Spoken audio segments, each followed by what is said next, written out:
Oi, gente, tudo bem? Sejam todos muito bem-vindos a mais uma live aqui no canal. Hoje é segunda-feira, que delícia, né? Segunda-feira, começando a semana com tudo, 8 de setembro de 2025. Meu Deus, já daqui a pouco já estamos já na metade do mês de setembro e esse ano passou que a gente nem viu, né? Mas também tanta coisa acontecendo no mundo, não só nos Estados Unidos, no mundo, né? É tanto acontecimento, cada dia uma notícia diferente, enfim, não, olha, não está sendo fácil não acompanhar tudo, mas enfim, o importante é termos saúde, para poder lidar com tudo que vai acontecendo, principalmente, né, para quem está aqui nos Estados Unidos e está acompanhando as mudanças de imigração. A gente tem mais uma mudança, inclusive essa mudança, gente, até para poder já explicar para vocês, a gente vai trazer o doutor André Linhares, advogado de imigração licenciado aqui nos Estados Unidos, para analisar, né, o que é este memorando da USCIS, onde eles estão praticamente ali fazendo um esclarecimento sobre como eles pretendem, né, utilizar o public charge nos processos imigratórios a partir de agora no governo Trump.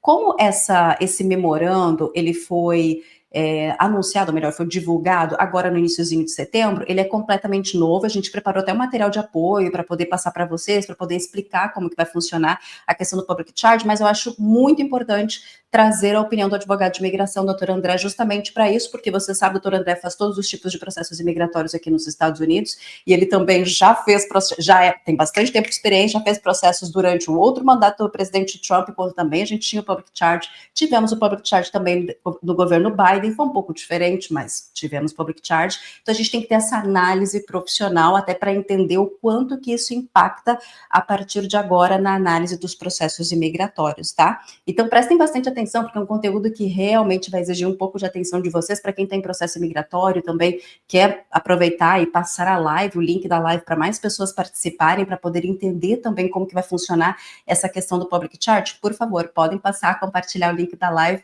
porque hoje a gente vai discutir, vamos tirar dúvidas também sobre isso, além de dúvidas sobre imigração. Então, se você tiver dúvidas sobre imigração, a hora é agora também de tirar com o doutor André Linhares, combinado? Boa noite para todo mundo que já está por aqui, a Rosana Pereira, eu vi que já chegou por aqui, o Léo Fialho também já chegou, a Bárbara Mendes Ferreira também está aqui, Nascimento, Guri, aí, também está aqui, quem mais? Prioste, a Jode está aqui também, a Luciana Jordão, a Denise Alves dos Anjos também está aqui com a gente, deixa eu ver quem mais. Bárbara, falei da Bárbara, da Rúbia Braga também está por aqui, aí, Rúbia. O Fernando USA também já chegou, a Rosana Pereira já tinha falado, Rosana, boa noite para você também, a Ana da Silva também está por aqui, a Cleia Pimenta também já chegou, e a Juliana da Rosa também está aqui com a gente. Boa noite para todo mundo, meu Deus, gente, estou com muito calor hoje, de novo, mais uma vez, Senhor amado. Bom, não posso reclamar porque eu estava torcendo para o verão chegar. Vou trazer então o doutor Linhares para a gente poder conversar mais. Doutor Linhares, boa noite, tudo bem? Boa noite, Dani, tudo bom? Tudo ótimo, fora tanta mudança, né, doutor Linhares? Cada dia uma mudança, uma discussão em relação ao que vem acontecendo em relação à imigração. Eu falo para o pessoal, olha, tem que realmente ficar acompanhando tudo, porque às vezes o que a gente fala numa semana em relação à imigração pode mudar na outra semana somente por causa de um memorando, né? Tendo um memorando da imigração já muda muita coisa. Eu ia falar exatamente isso, Dani. Você tirou as palavras da minha boca, realmente, porque acho que você, então, que trabalha muito com mídia também, né? Acho que toda semana, quando você faz lança um vídeo, você fala, poxa, mas esse vídeo já está defasado daqui a 5 dias, 4 dias, porque a gente tem que fazer um outro vídeo, alguma coisa nova aconteceu. Então, muito de novo.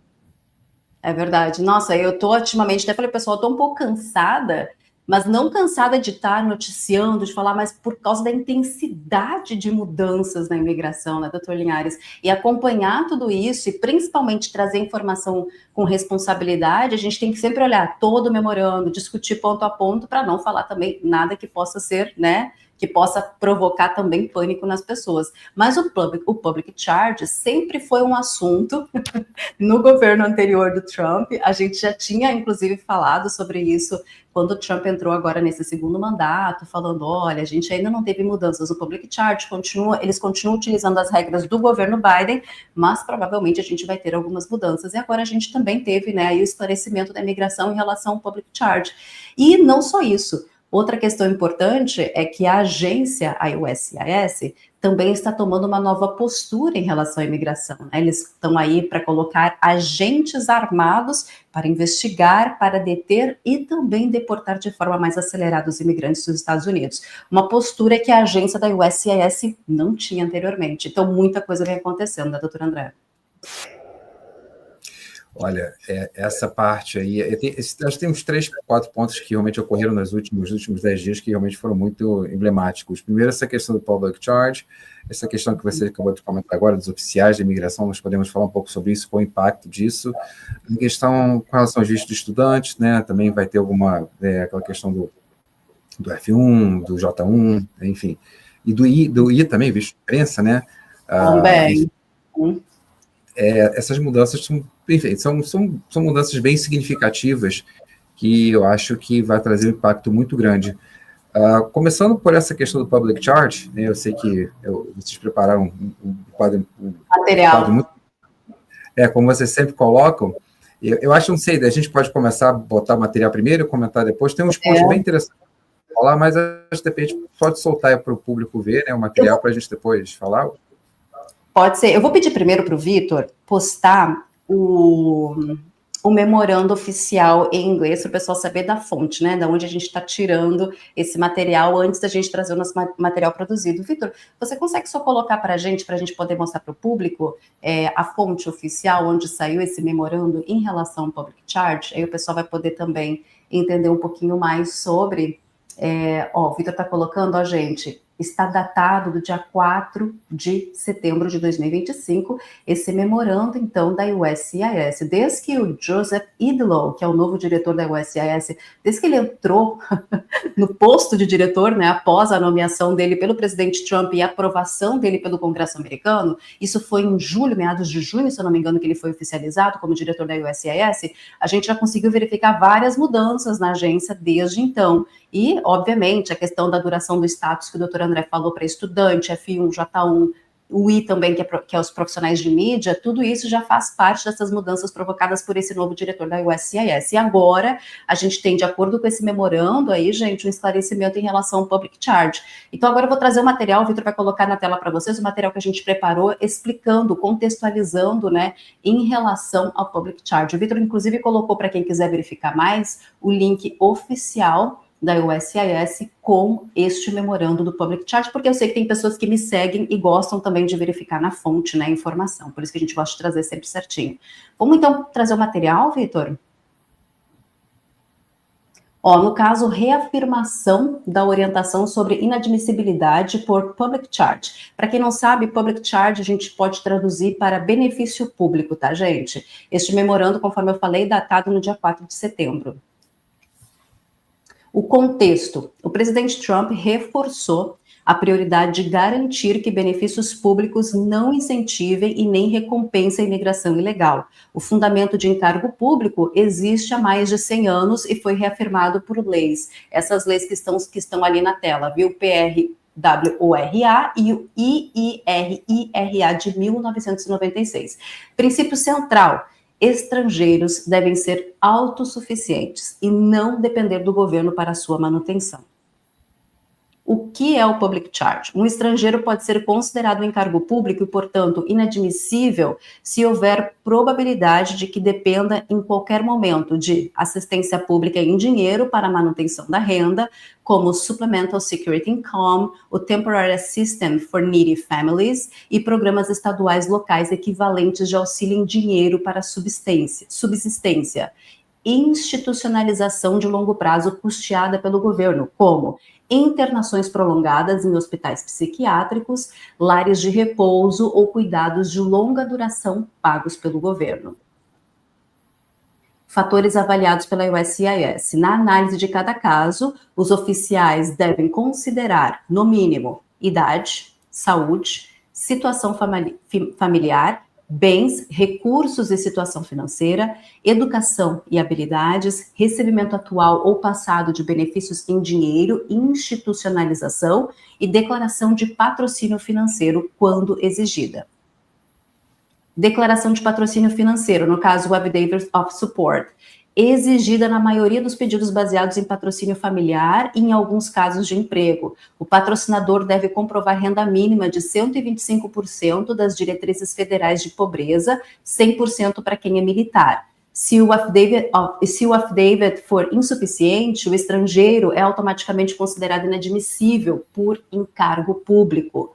Os procedimentos, então, da USCIS oficial, ele vai poder solicitar documentos adicionais, como um pedido de novas evidências ou até mesmo uma notificação de intenção de negativa, que a gente chama de NOID. A decisão deve avaliar as circunstâncias totais do estrangeiro. Caso seja considerado provável em cargo público, o pedido pode ser negado ou, em algumas situações, o estrangeiro pode oferecer uma fiança de encargo público, o Public Charge Bond. Conclusão, a autossuficiência continua sendo o princípio central da política imigratória dos Estados Unidos. Estrangeiros precisam demonstrar capacidade de manter-se em recorrer a benefícios públicos e o SIS reafirma que decisões sobre encargo público devem ser consistentes com as leis, regulamentos e políticas vigentes. Bom, de acordo com o que a gente viu, então a gente fez um resumo, tá, gente, do que seria o Public Charge de acordo com essas novas orientações do governo Trump. Neste caso, doutor André, como a gente pode avaliar esses esclarecimentos da USCIS em relação ao Public Charge? Vou trazer alguns exemplos. Muita gente me questiona nas redes sociais, Dani, Mass Health, né? Porque existem muitos brasileiros que utilizam Mass Health, que é um programa de saúde estadual, né, fornecido para pessoas de baixa renda no estado de Massachusetts. Também temos o Medi-Cal, que também funciona da mesma forma aqui na Califórnia, também voltado, né, para pessoas de baixa renda aqui na Califórnia. Quando a gente fala baixa renda, muita gente fala, mas Dani, então é só para cidadãos de baixa renda? Na verdade, não. Massachusetts e Califórnia também fornecem o Medi-Cal e o Mass Health para imigrantes, ou seja, pessoas, né, que estão ou numa situação regular como imigrante ou numa situação irregular também. A Califórnia e Massachusetts oferece isso. A pergunta central, doutor André, o Public Charge, agora com esse novo esclarecimento da USCIS, vai impactar imigrantes que moram em Massachusetts e moram na Califórnia e utilizam esses tipos de programas dos governos estaduais, como Mass Health e Medi-Cal? Eu acredito que sim. Vou dizer o porquê. Até o momento específico, a gente não tem essa certeza, porque o memorando não trouxe realmente uma linhagem clara sobre o que irá ser afetado ou não dentro desse novo sistema do Public Charge. Ou seja, a extensão disso não foi exatamente delineada para todos os estados, sobre os mínimos detalhes, digamos assim. Então, eu não posso dizer, mas lembrando que tanto a Massachusetts como a Califórnia, elas recebem subsídios do governo federal. Como você recebe subsídios do governo federal? E se o governo federal, e aí é essa questão específica, porque eu acho que a Massachusetts faz isso, acho que a Califórnia não, ou posso estar enganado, tá? Mas se você está guiando fundos que estão vindo do governo federal para esses fins, o governo federal pode alegar que realmente está ajudando a suportar esse tipo de programa, que é, na verdade, um programa que não deveria ser suportado pelo governo federal. Ou seja, você acaba podendo cair nesse public charge. Ou não, mas vai ver como a coisa vai se desenrolar. Eu, Dani, sempre aconselhei a não fazer nenhum nem outro, simplesmente por precaução. As pessoas falam, poxa, não sei o quê, mas é precaução. Tá? Teve uma época que todo mundo estava se matriculando em todos os planos de saúde, exatamente, estando no Obamacare, né, pouco tempo atrás, na administração do Biden, até os imigrantes que estavam ilegais aqui estavam se matriculando no Obamacare. Né? Então, você não precisava mais comprovar status. Me perguntavam, olha, poxa, devo fazer isso ou não? Posso fazer? Eu falava, não faça de forma alguma, porque eu já estou... Quando você já está muito tempo nessa canoa, você percebe que ela vira de um lado para o outro, né? Então, a gente sabe que hoje pode parecer não ter problema nenhum, daqui a 3 anos, 4 anos, pode parecer a ter. E aí você vai sofrer as consequências. Então, ou seja, gera a pergunta também, né, Dani? Quem estava nesses planos de saúde estava com processo naquela época, mas o processo não foi concluído, como é que vai ser agora? Será que vai ser enquadrado, né, no Public Charge? Pode ser que sim, não sei que... Aí você vai ter que trazer a questão do sponsor, né? Se você tiver o sponsor, talvez não. A questão não é só você ter o sponsor para o benefício migratório. A questão é a qualificação para o próprio visto, dependendo da análise de todas as circunstâncias. Essa vai ser a questão que vai pegar firme, eu acho que vai ser o grande problema. Por quê? Tudo bem, vamos fazer uma análise mais objetiva, né, Dani? Olha, realmente, você teve uma época que você usou o plano de assistência pública de saúde, alguma coisa nesse sentido, vamos aqui, digamos assim, tax credit, legal. Aí depois você parou, agora você está tendo plano de saúde normal, ou seja, mas você ficou com aquela marquinha lá no teu passado, tá? Ok. Você pode perceber que no memorando dá uma discricionariedade também para o oficial para avaliar isso. Se você tem a possibilidade de voltar a ser um public charge. Se você fez parte do Obamacare, por exemplo, hoje você não faz mais, né? Digamos, repito, muita gente entrou nessa, né? Muita gente que estava até com visto de estudante, visto de trabalho. Quantas pessoas, quantos clientes aqui eu tive que, né, chamavam de Caxias até. Poxa, você é Caxias, você é conservador demais. Porque você está querendo... Olha, gente, eu não sou Caxias nem um pouco, eu só estou preocupado com você no futuro. É só isso. Com certeza. Então, não é... Mas... Então, olha, não faço. Quer dizer, hoje quem fez ficou com uma marca lá, né? No Obamacare, por exemplo, e pode ser hoje, se você está passando por esse tipo de processo, você pode ser considerado public charge, mesmo que você já tenha, primeiro, conseguido o teu primeiro green card, e esteja agora numa remoção unconditional, né, digamos, casamento, né, por exemplo, ou um EB5 até, né? E mesmo que também você esteja aplicando para a sua cidadania, que também mudou as regras agora. Também, verdade. Pode correr um risco de ser avaliado pela totality of circumstances, que é o que eles falam agora, né, como uma forma negativa. Isso pode contar como um ponto negativo e pode ser que o oficial, ele na hora vai ter a discricionariedade e falar assim, não, esse aqui já foi public charge, não vou aceitar. O que é diferente, né, Dani, da primeira administração do Trump, que vieram formulários novos, né? Então você tinha que preencher aquele formulário, estar de acordo com aqueles formulários novos e era difícil, né? Era muito mais difícil, era horrível, na verdade foi até combatido nas cortes e perdeu realmente, porque o formulário realmente ele tinha um caráter um pouco abusivo mesmo, mas agora a administração do Trump não fez isso. Que eles não no formulário, eles estão pegando a mudança que eles fizeram no 485 mesmo, então não houve formulário novo, está sendo o mesmo formulário, o que está mudando é a política interna da imigração. E aí, puxa, eu acho que você mesmo colocou muito bem agora, há pouco, que a imigração deixou de ser uma agência de prover um benefício e passou a ser uma agência de enforcement, né? Com mais poder de polícia. Ou seja, com mais autoridade e liberdade para discricionalidade para investigar. Então, o conceito geral da imigração, ele mudou. Eu não estou falando isso para alarmar o pessoal, não. Estou falando porque, é claro...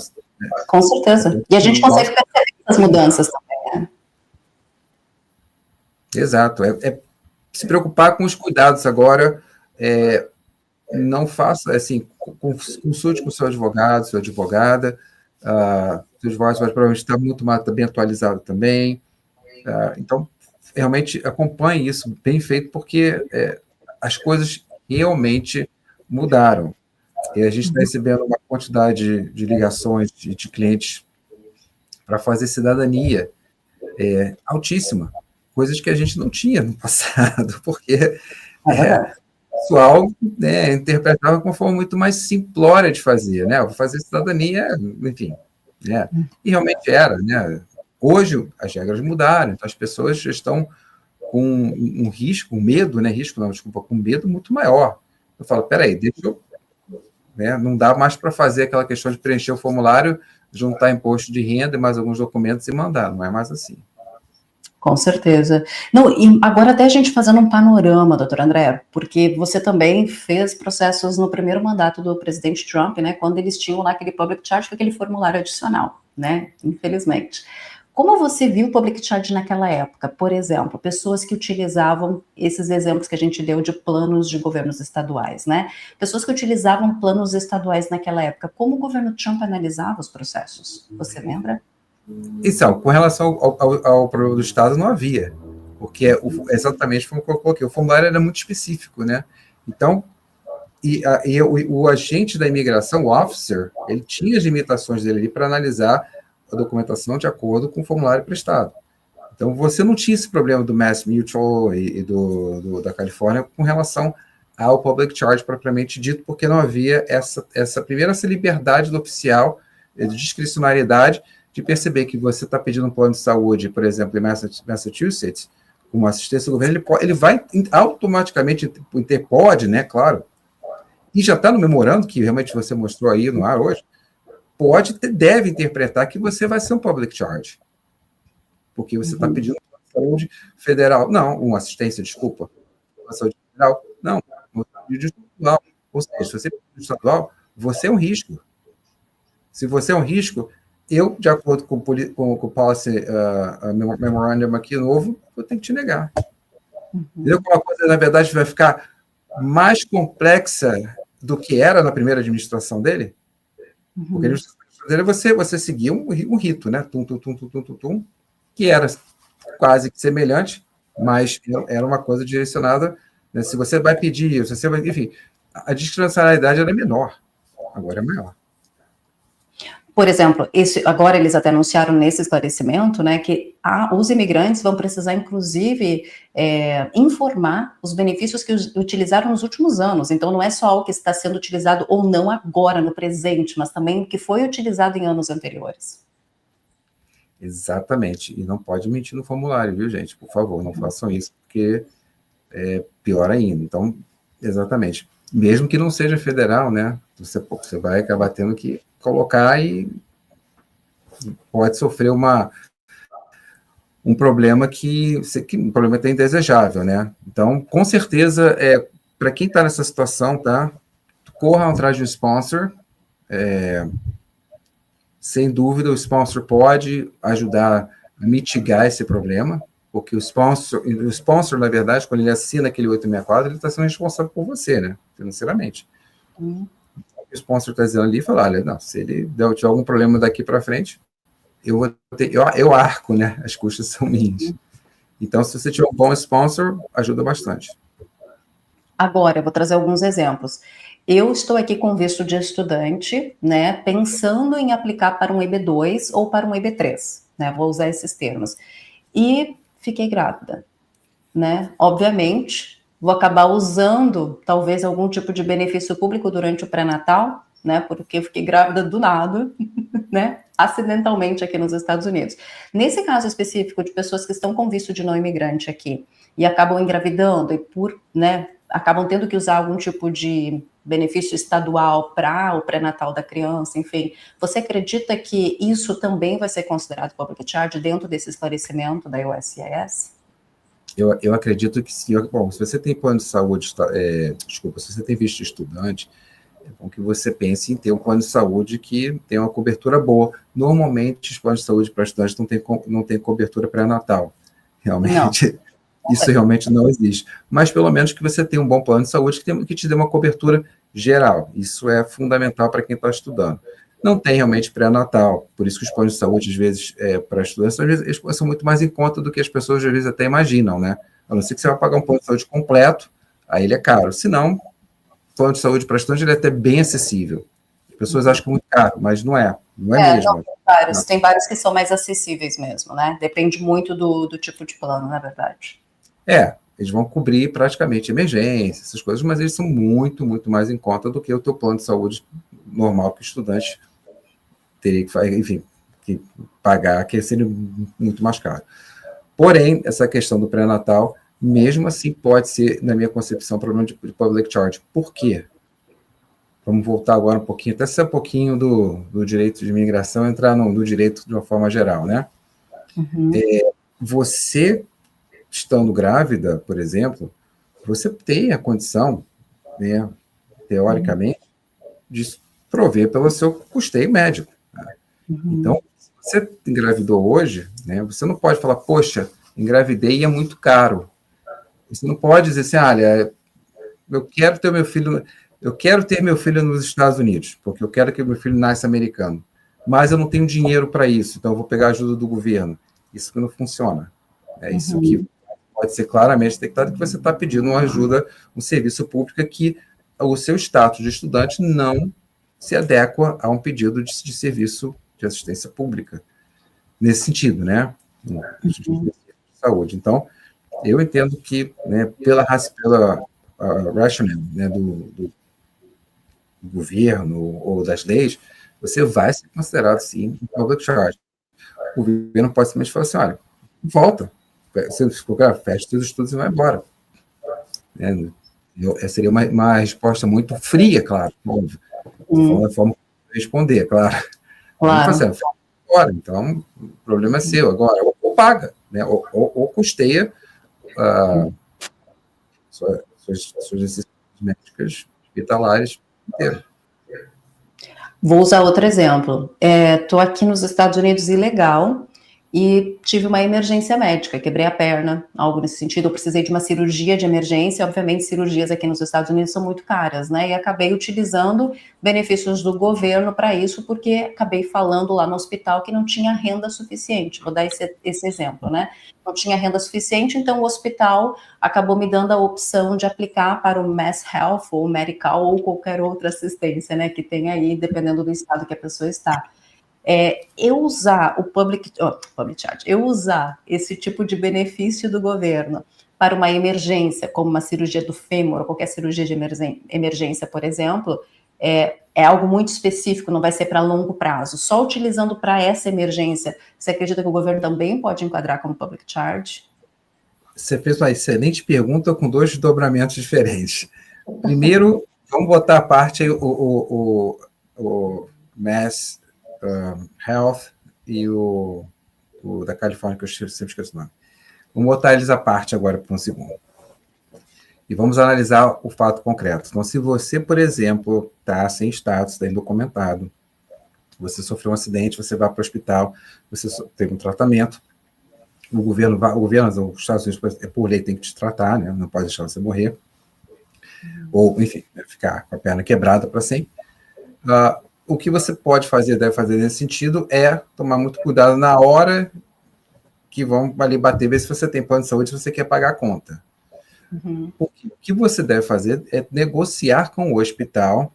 Você pode negociar realmente com o hospital, você não precisa pagar o que eles vão jogar na sua frente ali naquela hora. Você pode negociar com o hospital para que você pague as suas custas hospitalares.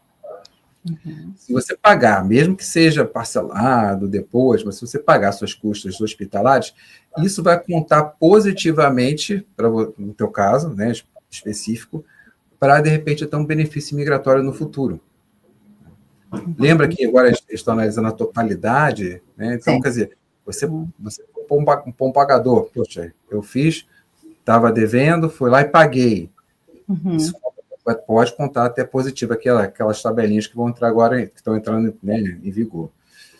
Mas eu não diria, e é por isso que tem outros desdobramentos, né? Se o hospital, alguém te oferecer, se você, dependendo do estado que você esteja, te oferecer esse benefício estadual, como nós temos na Califórnia, por exemplo, aí eu diria para você tomar muito cuidado em aceitar esse benefício, porque aí você já está saindo da parte de você estar arcando com as despesas, né, dizendo que você vai arcar com as despesas, você está entrando numa seara já de assistência beneficiária, assistência médica, né, de um benefício, sem você ter aí um Estado e ser um contribuinte direto para isso. Então, cuidado muito com as regras estaduais versus regra federal.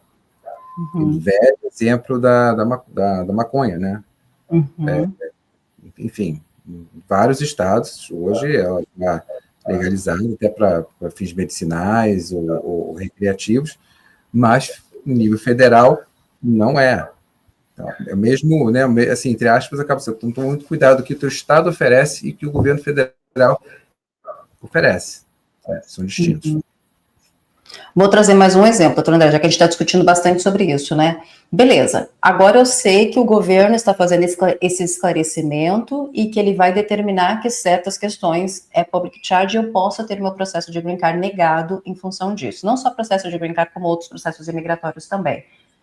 Não vou mais usar plano do governo, vou lá cancelar meu Mass Health, vou cancelar meu Medical, não quero mais, porque eu vou entrar com meu processo de green card daqui a alguns meses ou no próximo ano, algo nesse sentido. Só que eu usei no passado.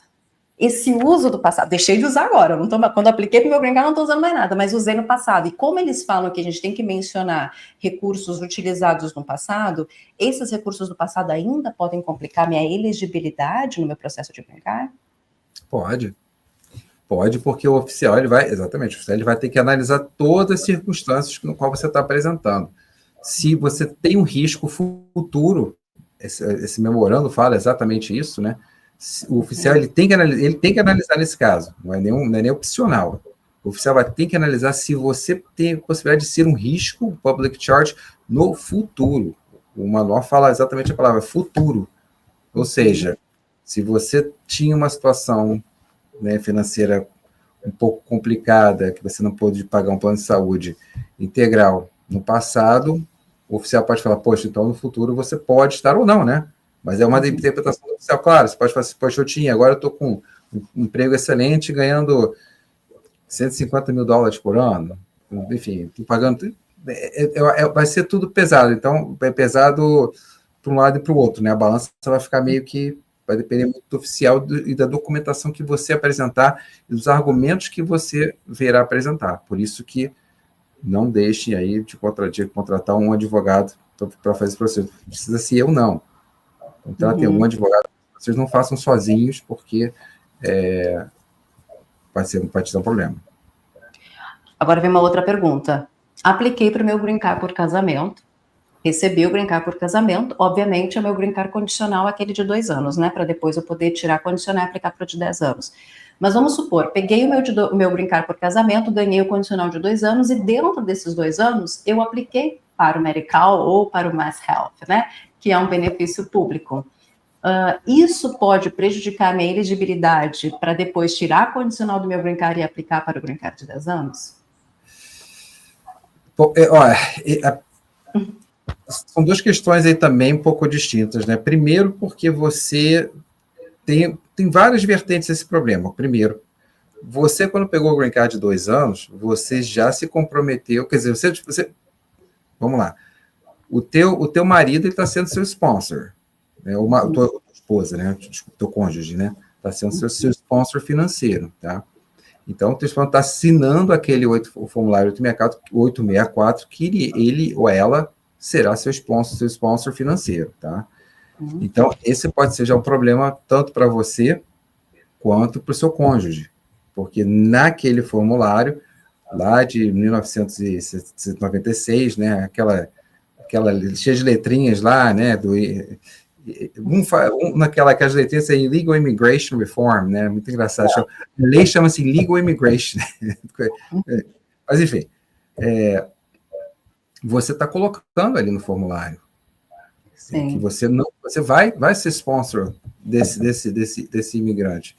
Então, se você, durante esse processo que você te colocou, você vai lá, o imigrante bate na porta do sistema de saúde,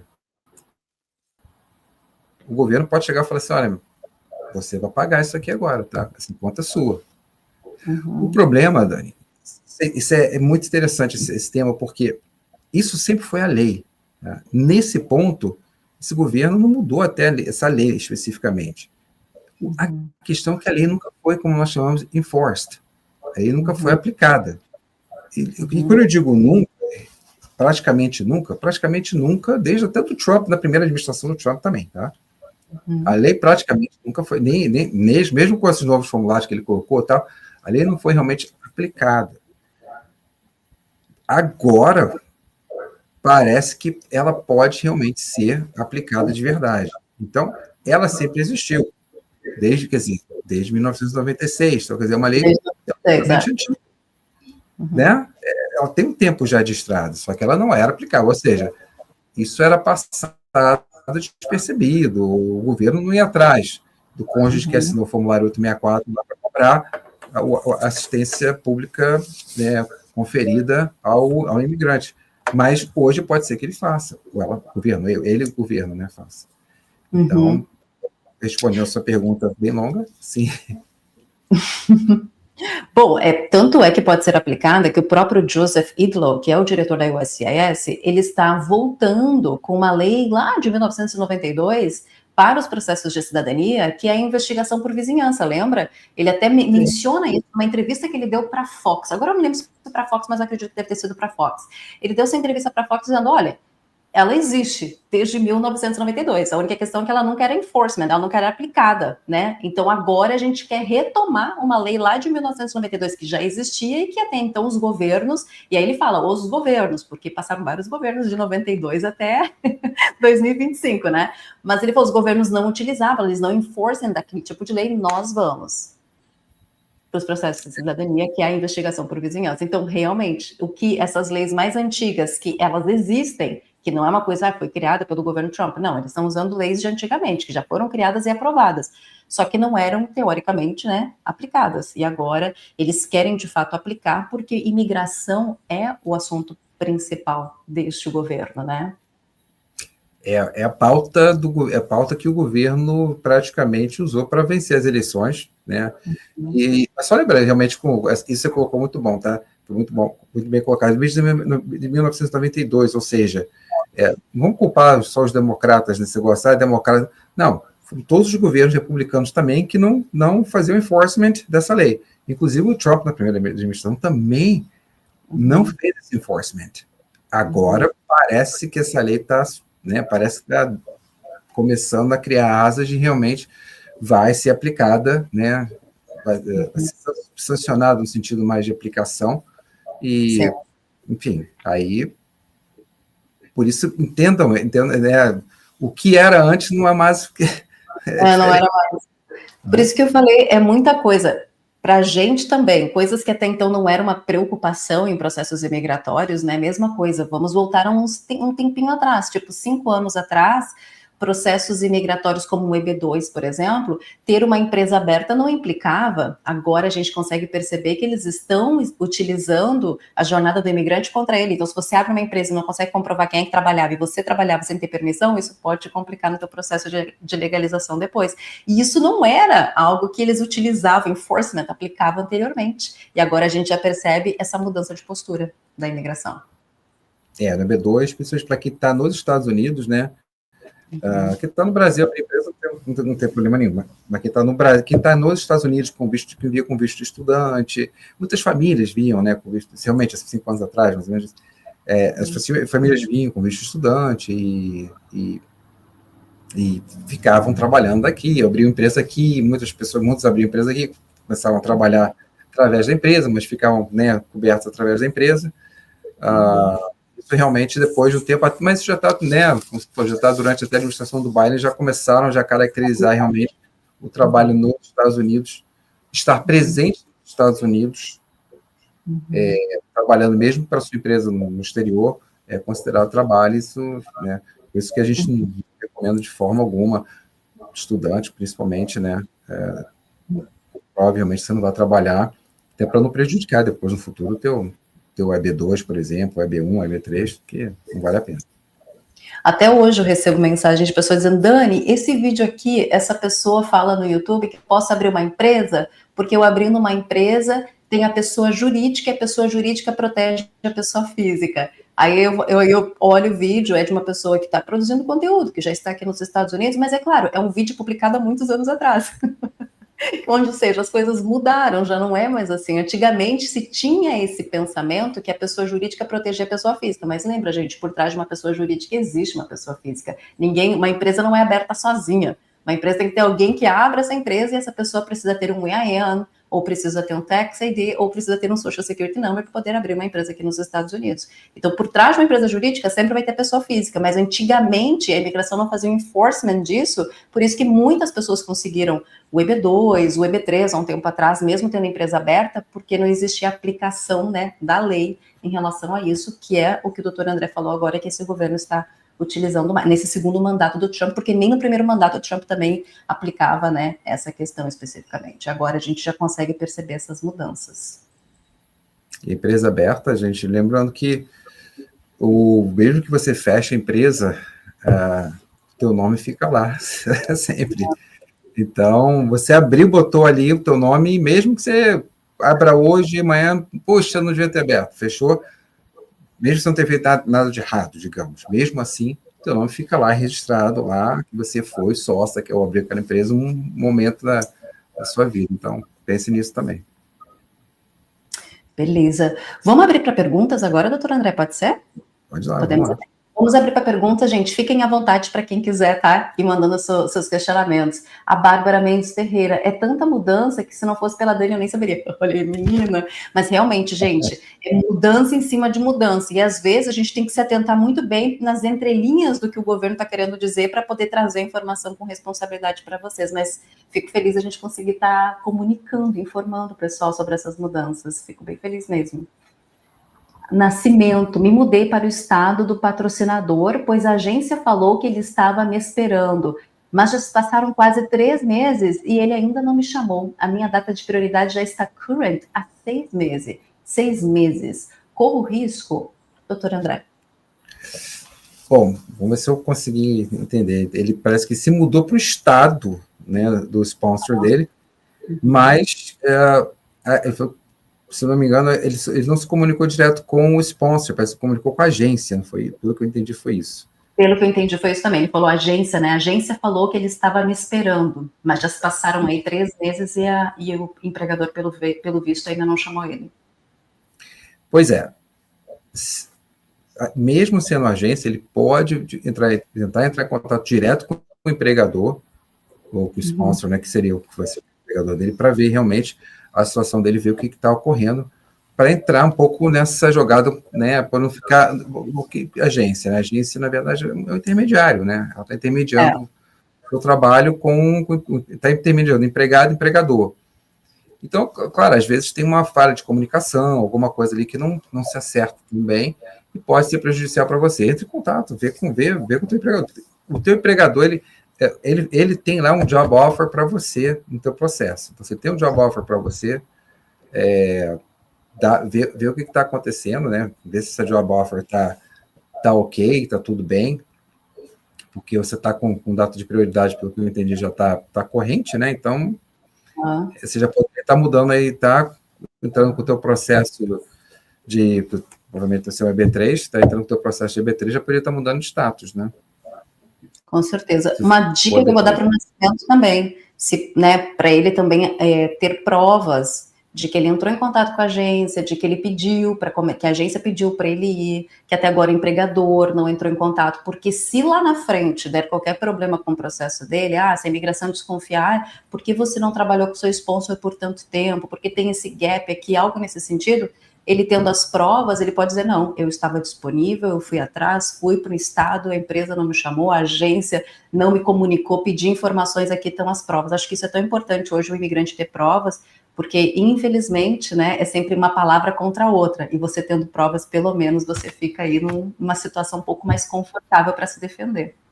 E só concluindo, Dani, o problema, essa questão dele é um pouco até mais delicado, ele tem que realmente, não fique esperando, vai atrás mesmo, corre atrás pelo que está acontecendo, porque nesse caso aí, o empregador é quem dá as cartas, né?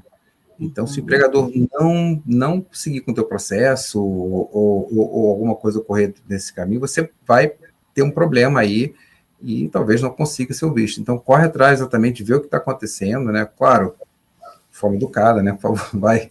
Mas, realmente, eu recomendaria ele não esperar só o que a agência está falando e ver o que está acontecendo, porque se o problema se expandir aí, ele pode ter uma dor de cabeça muito maior. Perfeito. Continuamos. Marco Antônio Pinto Profiro, obrigada pelo superchat, Marco. O Marco está sempre aqui com a gente. Esse public charge inclui os imigrantes com proteção de asilo? Boa pergunta. Não, é diferente, né? Asilo é outra coisa. Perfeito. Valeu pela pergunta, Marco. Ótima pergunta. Rubia Braga, Dani, boa noite. Explica para nós sobre as redes sociais do aplicativo que eles vão usar para rastrear conversas e vídeos, please. O pessoal está com receio porque o governo atual, né, está fazendo aí, né, praticamente uma revisão das redes sociais dos imigrantes. E muitas pessoas estão mesmo com receio porque o governo anunciou, pelo menos, né, a notícia anunciada na semana passada, é que o governo iria fazer um contrato com uma empresa de tecnologia, essa empresa criaria um aplicativo para rastrear, né, a monitorar as atividades de imigrantes que buscam benefícios imigratórios. É exatamente sobre isso. O pessoal está um pouco com receio, mas a gente já sabia que isso iria acontecer de alguma forma, né, doutor André? Com a tecnologia avançando, a gente sabia que as redes sociais era uma questão de tempo, porque redes sociais mesmo, questão de colocar no formulário as suas redes sociais, começou no governo Trump, inclusive, lá em 2018, acho que foi, depois eu até posso confirmar o ano direitinho, o Trump entrou em 2017, né, janeiro de 2017, eu acho que foi 2018 ou 2017 ainda que teve essa mudança, mas claro, para os processos consulares ainda na época, né, dos vistos de não imigrante, que tinha que mencionar suas redes sociais, YouTube, Instagram, Facebook, essas coisas todas. Então, agora eles estão fazendo para tudo, até mesmo para pessoas que estão aplicando dentro dos Estados Unidos. Mas isso começou lá no governo Trump, já a questão das redes sociais. Agora eles só estão ampliando esse monitoramento, né, doutor André? Não vamos esquecer da inteligência artificial, né? Também. Esse vai ser Eles me perguntaram a questão dos 55 milhões, né? Que eles falam assim, olha, o governo vai começar a monitorar 55 milhões de aplicantes vistos, quem já tem visto, né? Você fala, poxa, 55 milhões é um número extremamente elevado, né? Como? Não tem mão de obra para fazer isso. Claro que não tem mão de obra para fazer isso, mas existe a inteligência artificial, que é você programar a inteligência artificial para cruzar determinados dados e quem entrar naquele, né, cair naquela rede. Uhum. Tanto é que o governo, logo quando o Trump assumiu, o governo, o Departamento de Estado, né, através do Marco Rubio, eles anunciaram que eles tinham um software chamado Catch and Revoke. Catch and Revoke. Então, eles estavam analisando as pessoas que estavam em solo americano com visto de estudante e faziam um cruzamento com dados públicos de polícias, né? Ou seja, pessoas que tinham envolvimento com a polícia, de certa forma, ticket de velocidade, dirigir sem carteira, eles conseguiam cruzar essas informações usando o nome, utilizando essa plataforma e revogavam os vistos de estudante de quem estava em solo americano. Por isso que a gente teve aí 5 mil vistos revogados entre março e abril deste ano, justamente em função desta plataforma. Então, eles estão melhorando as plataformas para conseguir, né, de alguma forma, fazer esse rastreamento. Eu acredito que deve ser mais ou menos por aí. É mesmo. Com certeza. Continuando, a Bárbara Mendes Ferreira. Boa noite, doutor Linhares. Conte tudo, não esconda nada. Não estou escondendo, não. Estou contando. Vamos lá, solta a pergunta que a gente vai falando aqui, que é um bate-papo 100% aberto. O Gabriel, vocês acreditam que essas mudanças são ruins ou são boas? Sua opinião, doutor? Boa pergunta, Gabriel. Eu acho que existem várias mudanças que são altamente, estão sendo exageradas. Tá?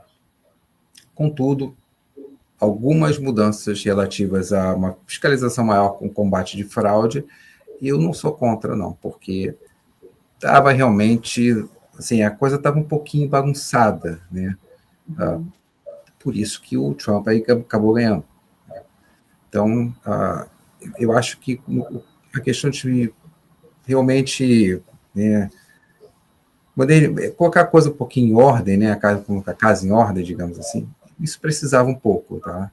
Agora, levar ao nível que está sendo levado, claro que não. Essa questão dos vistos de estudante também, você tem nessa que a Dani acabou de falar, você tem o que é problema mais simples, você vai perder seu visto de estudante, enfim, isso aí acaba partindo um pouco para o exagero. Acho que o governo ele não está entendendo, não está conseguindo, né, entrar no meio termo onde de diferenciar, onde a aplicação da norma, né, realmente uma respeitabilidade à norma jurídica, à norma de imigração, não pode se confundir também a um exagero, né, e a determinadas questões que são, obviamente, que acabam prejudicando sem a menor necessidade, tá?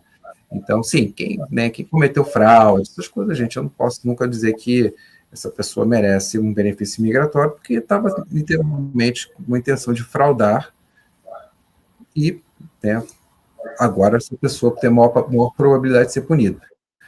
Não significa dizer que, não diria abusos, né, mas exageros. Né, isso aí, sem dúvida, também está ocorrendo. Então, infelizmente, né, não está havendo um bom equilíbrio, mas...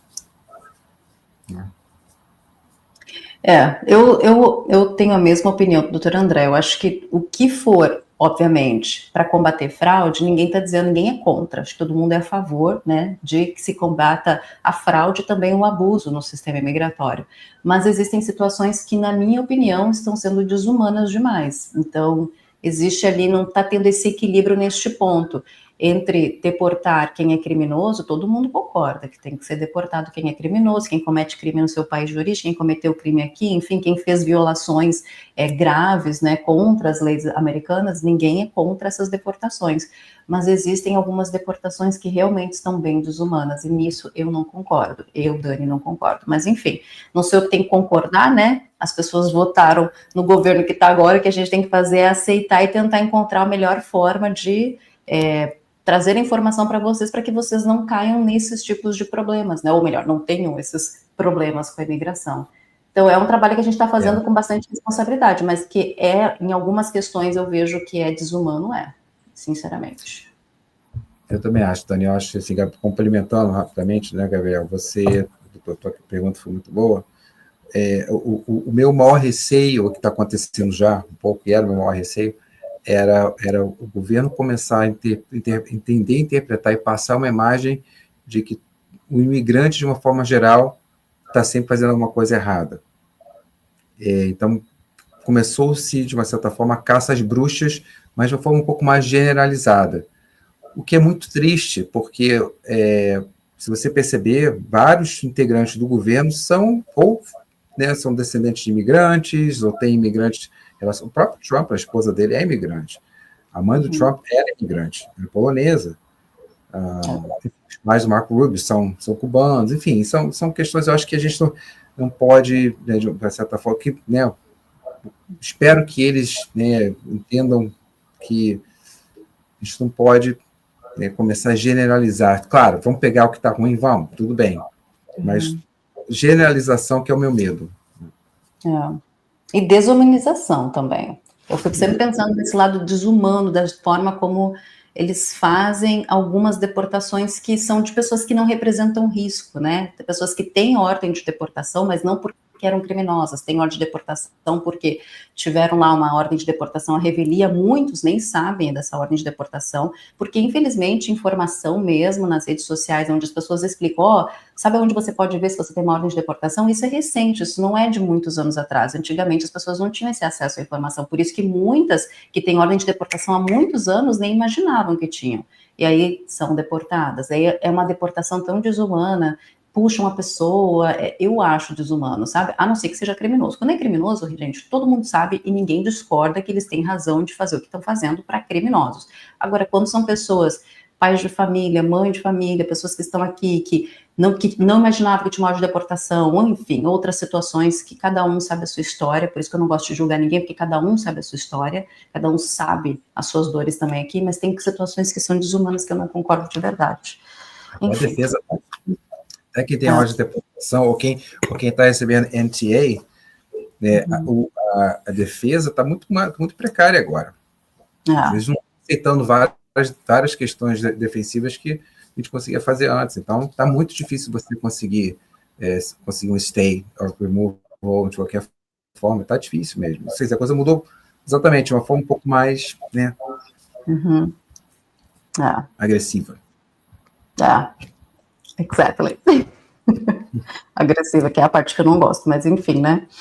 Continuando, então, o The Hunter. Dani, boa noite. Explica melhor sobre a fiança. Quem está em caso de asilo pendente, que veio pelo CAICAI há 4 anos e meio, pode pedir fiança se for detido? Eu acho que o The Hunter quer saber essa nova regra, né?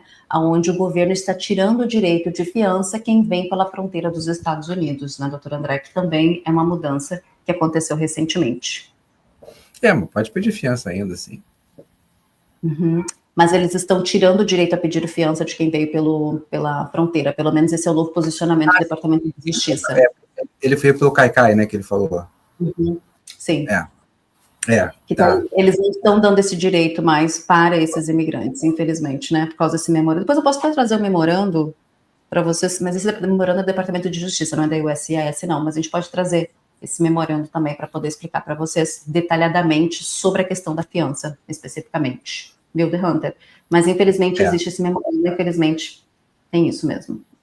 Casos raros eles estão liberando, mas tem que ser muito... mudou a regra. Uhum.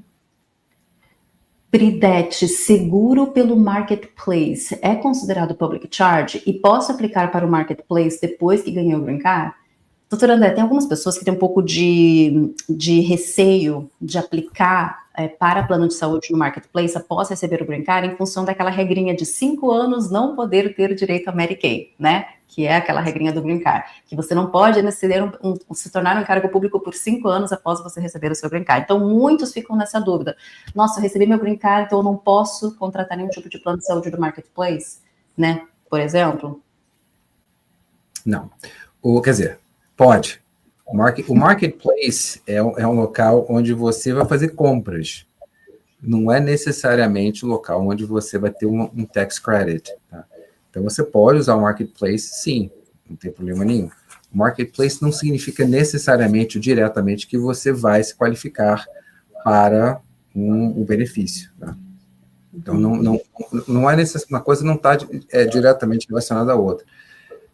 As pessoas entendem que sim, né, porque fala assim, quando falava assim, Obamacare, né, quando começou e tal, falava assim, Marketplace, Obamacare, mas não é necessariamente isso, tá? O que você não pode é justificar que você tem uma carência física, financeira, e você aí está pedindo um benefício, né, para o governo americano, que na verdade vai ser revertido em tax credit, que acaba sendo um tax credit, na verdade, né? O Obamacare ele é um tax credit, né? Então, não tem problema, tá? Eu esqueci o nome dela, mas não tem problema. Pode chamar Pri. Pri, você pode fazer a sua pesquisa no Marketplace, né? Se você ganhar salário normal, você vai escolher um plano de saúde que mais se adequa às suas necessidades. Marketplace é isso, são vários planos de saúde que você vai pensar, eu quero esse, quero aquele, quero esse, quero aquele. Não significa que você vai pedir um assistencialismo. Perfeito.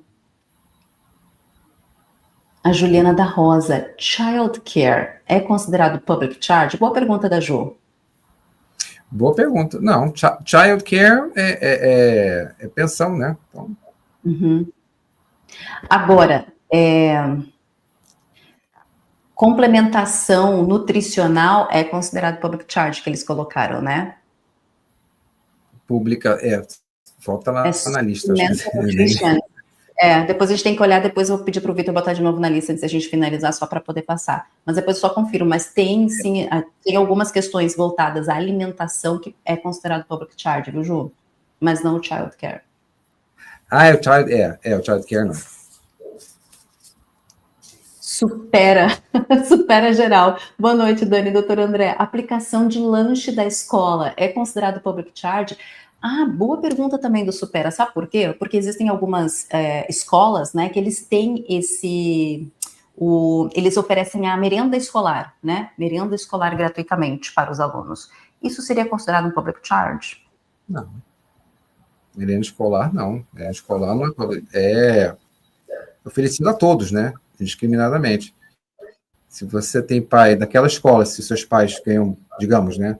Ganham muito bem, ou ganham muito mal, você vai ganhar merenda de qualquer forma. Então, isso não é uma forma discriminatória, digamos assim, né? Você está se beneficiando por você ter uma condição financeira menos não. Perfeito. Pode começar. A Celine Dion, escola pública é considerado public charge? Isso. Bom, aí depende, doutor André. Vou dar um exemplo. E se a pessoa estiver com visto de turismo e matricula os filhos em escola pública? Bom, mas aí você está violando a regra do teu visto de turista e está matriculando uma escola pública. Não necessariamente vai ter uma relação direta com o teu public charge.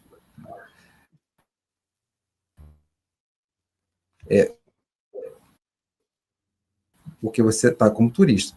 Se você está se referindo a tudo, essa pessoa vir a pedir, né, um benefício migratório como o 485, né, que é o Green Card, que o public charge está mais relacionado ao Green Card, né, de uma forma geral, ao 485. Eu não entendo, não. Tanto que a escola pública vai ser...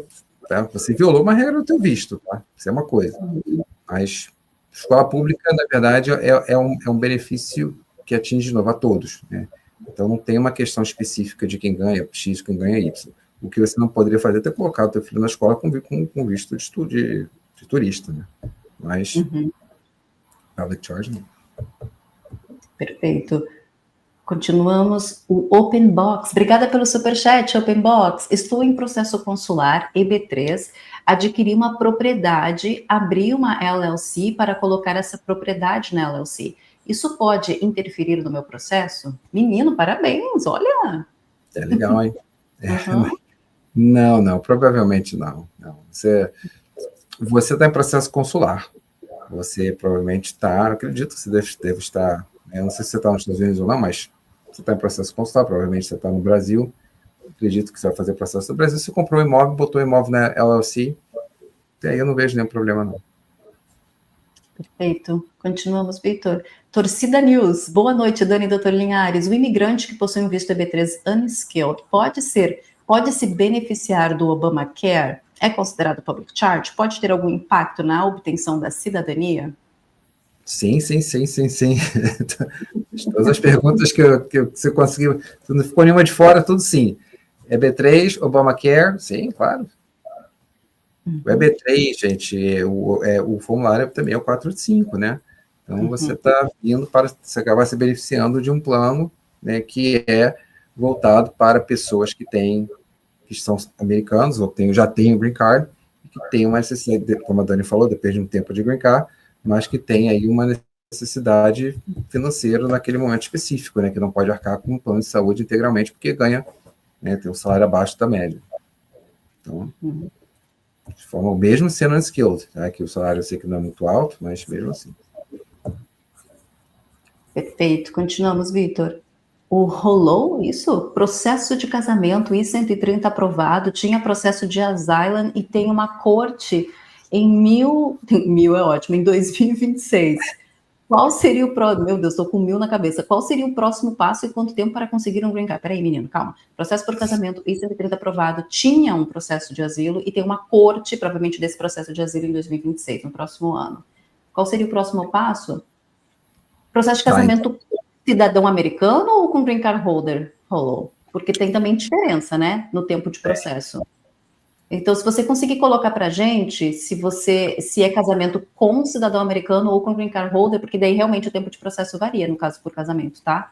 Se você conseguir esclarecer, a gente fica mais fácil a gente conseguir dar a resposta, né, doutor André? E tem vários nuances aí que ele colocou, né? Primeiro que ele não tinha um processo de asilo, ainda tem um processo de asilo, que a corte dele está agendada, se não me engano, para 2026. O que eu entendi foi isso. Então, se ele tem uma corte agendada para 2026, obviamente, se ele está com processo de casamento, né, ele vai ter que ir nessa corte de 2026, tá? Ele não pode... não vou na corte, vou pedir para fechar o processo, isso é ruim, viu? Você vai ter que seguir o teu processo de asilo. Que você lá na hora pode alegar, claro, que você vai pedir ali no momento oportuno para, né, seguir com o teu processo de casamento, que você não precisa mais do processo de asilo, mas você não pode simplesmente mandar uma notice lá para você não mais prosseguir com o teu processo de asilo. Você pode ter um problema maior, viu? Perfeito. Continuamos, Vitor. Regina Célio, se estiver esperando o green card por casamento, tenho 74 anos e meu marido também. Tem o benefício do Medicare e o social. Ela está esperando ainda o green card, ela tem o benefício do Medicare e o social. Bom, se ela tem os benefícios do social, ela é casada, ou ela conseguiu através dela, ou ela conseguiu através não sei se é o marido que é americano, não, ela falou que ela está esperando, né? Então o marido que então o marido que é cidadão, ela é beneficiária do Social Security, que não tem problema nenhum, ela ser beneficiária como cônjuge, e também não tem problema, ela não tem problema ser beneficiária do Medicare, porque é o marido que está possibilitando ela, pelo que eu entendi, é claro, né? Ela ser beneficiária do Medicare. Então, a princípio, não vejo problema com relação ao caso dela. Medicare não é Medicaid, tá? É bem diferente. Perfeito. Mais duas perguntas, Vitor, para a gente encerrar? Mariana Moncaio, meus filhos vieram para cá em 2022 com green card de 10 anos. Eu nunca apliquei para nenhum benefício do governo, porém o governo deu crédito no IBT uma vez. Pode prejudicar na cidadania deles? Olha, é o que a gente falou, boa pergunta dela, né? É o que a gente falou agora, né? Assim, foi um crédito, né? Um IBT. O IBT, ele é, sem dúvida, public charge, tá? Isso aí não tenha dúvidas. O que vai ser levado em consideração agora vai ser a totalidade das suas circunstâncias. Foi uma vez, como é que está a situação depois disso? Se vocês melhoraram, vocês estão bem? Foi uma vez situação muito específica, muito pontual, né? Talvez isso não venha atrapalhar. A questão é que o oficial de imigração ele está começando a fazer, às vezes, de um juiz, né? Ele vai ter a possibilidade de interpretar o processo e julgar de acordo com a interpretação do processo. E aí eu acho muito perigoso também isso, porque eles não são treinados para ter um nível de... Sim, é verdade. Juliana da Rosa, errei em perguntar. Aquelas aplicações em daycare para ajudar com os custos de daycare, que seria uma ajuda subsidiada pelo governo. Meio óbvio, né? Porém, é para uma criança e não para os pais. Sim. Bom, aí nós temos também uma questão importante. A criança é americana ou não? Porque se a criança é americana, ela tem direito. Agora, se a criança for imigrante, aí já é um public charge. Exato. Dani respondeu tudo. Vou falar mais só. É isso aí. Se a criança é americana, claro, não precisa, não é public charge. A criança é americana, não tem. É do jeito, realmente. Porque é um benefício do governo, na verdade, porque é interessante a pergunta dela, né, Dani? Porque a ajuda é para a criança nesse caso, não é para ela. Não é para imigrante. Pais, se ela é americana, o filho é americano e ela é imigrante. Quem está aí se beneficiando, na verdade, é o filho. O benefício é direto para o cidadão americano, não para o imigrante. Isso mesmo. Ju, então, se ele é cidadão americano, e no caso a criança é cidadã americana, tá tudo certo. Aí ela pode receber benefícios do governo. O problema é se a criança for imigrante. Aí sim muda de figura, tá? O child care, né? Do daycare, que se eu não me engano, acho que eu entendi, foi isso, né? Isso mesmo. Green Card Holder pode usar o WIC? O que você acha, doutor André? É a suplementação, né? De income. Pode, dependendo do seu tempo, pode. Tem Green Card Holder. Temos mais, Vitor? É isso? Foi? Só para a gente encerrar, eu vi alguém fazendo uma pergunta também boa, que eu acho que eu e o doutor André podemos encerrar, porque o doutor André também gosta de analisar as questões imigratórias com o governo. Eu não vou achar. Aqui, ó, da Sandy. Assisti um lawyer today que ele falou que the Supreme Court allows racial profiling. Isso é verdade? Será mesmo? Coitado de nós imigrantes. Só pra gente, porque eu gosto de trazer, quando as pessoas têm essas dúvidas mesmo, é bom a gente sempre, né, trazer a informação correta. De forma geral, a Suprema Corte hoje decidiu favorável, para quem não está acompanhando, a Suprema Corte decidiu favorável ao governo americano, ao governo Trump, em deixar o governo continuar fazendo os raids com a Guarda Nacional no estado da Califórnia, tá, gente? Porque o estado da Califórnia tinha entrado com um recurso no judiciário justamente para tentar impedir que o governo fizesse isso.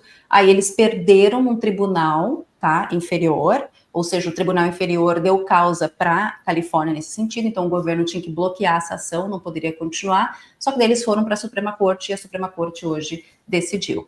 A questão é que muitos advogados imigratórios, eu sei porque eu estou acompanhando também tudo isso, estão falando realmente disso, isso aí é só para provocar mais esse preconceito racial entre os latinos, principalmente na Califórnia, onde a gente tem muito latino, né? Só que tem uma coisa, gente, eu sei que é uma temática um pouco perigosa da gente ir, né? Por mais que a gente saiba que vários imigrantes que foram detidos nas últimas raids aqui da Califórnia, a grande maioria foi detida justamente por ter algum tipo de característica hispana, isso realmente foi um fato, mas nós não podemos dizer que a decisão da Suprema Corte está permitindo que o governo faça isso. Teoricamente, a Suprema Corte é o judiciário, o poder maior, e eles estão se embasando em leis, né, para poder tomar essa decisão. O que você acha, doutor André? Quero saber a sua opinião para a gente encerrar. Eu acho, Dani, que você falou, você colocou tudo, você colocou muito bem. Eu não interpreto essa decisão como se fosse um racial profiling. Eu acho que aí, com a devida vênia do colega advogado que colocou esse ponto, eu não acho que seja racial profiling, eu acho que nós temos exatamente essa questão dos exageros. A gente tem que tomar muito cuidado no que a gente faz, para não passar essa questão e fica essa puxa daqui, puxa de lá, puxa de cá. Eu não interpretei a decisão dessa forma. Se pode haver abusos ou não, pode, claro, tudo pode haver abusos. Isso aí não é uma questão da interpretação da Suprema Corte ou não. Se houver abuso, o abuso tem que ser coibido. Né? Agora, não foi isso que a Suprema Corte diz. A decisão não tem nada a ver com racial profiling. É a decisão do governo federal poder entrar dentro do patrimônio público federal. E isso é a base dessa foi racial profiling. Isso aí a gente começa devagar. Não, porque não sei o quê. Enfim. É que assim, gente, a gente sabe que sempre vão ter abusos, infelizmente, né? Vamos ter vários abusos, assim como eu falei para vocês que tem coisas que eu não concordo da forma como eles estão agindo na imigração. Tem casos que eu acredito que são muito desumanos, sinceramente falando.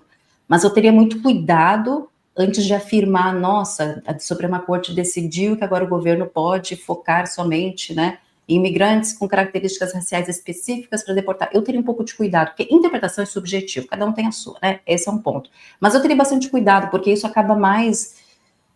Eu acho que gera um pânico um pouco desnecessário, porque, como eu sempre falo, a gente tem um judiciário aqui. Se o judiciário analisou que o governo pode fazer isso, ou seja, continuar com as operações, alguma base dentro da Constituição dos Estados Unidos foi utilizada, que senão a Suprema Corte não daria favorável, entendeu? Então, mas o juiz distrital deu a favor da Califórnia. Como eu falo, interpretação subjetiva, talvez o juiz distrital tinha uma interpretação diferente dos juízes da Suprema Corte. Enfim, a única coisa... Não, assim, desculpa, só para comer. Mas nem o distrital levantou essa questão de racial profiling, se não me engano. Eu acho que foi mais uma questão realmente se poderia ou não teria, se o governo teria competência judicialmente para interferir no Estado dessa forma. Uma questão mais federativa. O problema nessa briga aí está uma briga federativa, não uma briga direcionada propriamente aos imigrantes. Uhum. Nesse ponto, eu não entendo que seja dessa forma. Porém...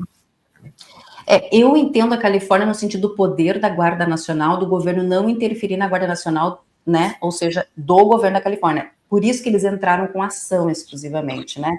Mas eu sei que a interpretação, como a gente fala, é subjetiva, algumas pessoas estão levando para esse lado mais da questão racial, especificamente.